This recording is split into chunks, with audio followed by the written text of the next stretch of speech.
is the allegiance of the UN. Now, I don't think in any of the stuff I've looked at that we can find an allegiance. Now, let me make it quite clear here tonight. In relation to the Crown of the United Kingdom, I'm not a monarchist and neither am I a Republican. I'm simply here to say that either of those sides are going to slam dunk you. Now there it says Charter for Global Democracy, a charter to achieve global governance. I love the way they use words that are really not the correct word. A charter to achieve global governance has been developed for presentation at the Millennium Assembly in September. It was made available to the public on UN Day, October 24, 1999. Now remember the date because of the next slide. Now see here it says at the bottom, we added that, global democracy is in fact international socialism. So they use a word that appears to be a word that appears to be okay, but in actual fact it's the opposite. Now remember I said, remember the date, October 1999. The Commonwealth of Australia voted on November 1999 for the Australian people voted in a constitutional referendum on whether Australia should become a republic and whether to insert a preamble. So in October 1999 you all went to the things relative to a referendum and you said no, we're staying with what we know. What they never told you is in October of 1999 the UN had already voted to bring Australia in. Now should I repeat that? Because that's the biggest slam dunk you've ever had. So it effectively means your November 1999 issue was overridden by the UN. Now all your boys here knew all that, which is why an act appeared in Victoria in May 2000 that took the Oath of Allegiance out of the Legal Practice Act in Victoria, which in actual fact meant that we don't respect your referendum decision. And it actually means that when the Oath of Allegiance comes out of the Legal Practice Act, no lawyer in Victoria is acting legally. They're under another jurisprudence now. It's a UN one. Because they're not stupid enough, they're all lawyers, to actually say, well, I'll probably put my legal career in jeopardy unless they've been told by somebody else, we're going to look after you. But what's the intention? To slam dunk the Aussie. Because the first thing the Aussie thinks, well, we better take this to the courtrooms. We better get a lawyer. The problem is all the lawyers have already got rid of the Oath of Allegiance. Are you getting the point?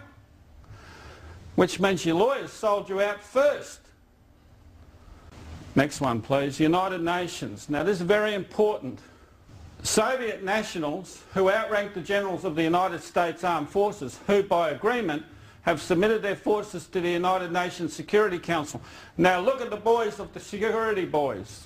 United Nations Under Secretary of the Security Council.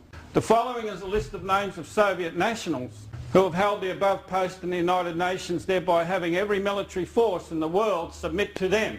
Now you'll see shortly that Jeffries, your former governor of West Australia, the head of the SAS, is clearly involved in this program. And all he's done is pass the baton to Quentin Bryce. We'll see that. Now since 1946, all of these are Soviet nationals and comes down to 1988. There's the names of who held those posts. So in essence, you're handing your kids over to communism. Is that clear there? Is that clear? Yep.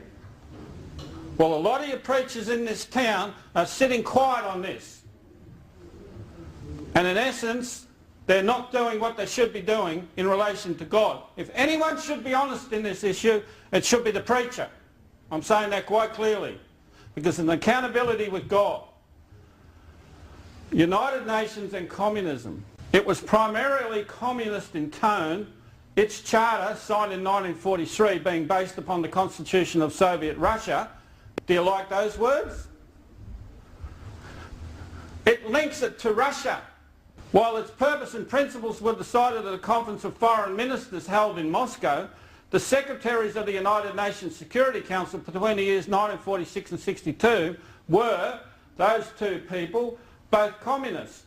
A leading figure of the United Nations Educational, Scientific and Cultural Organisation, UNESCO, that's the one that's going to get the children. That's the one that's dictating all the policies of how the kids get educated throughout the world. Was that person, a communist.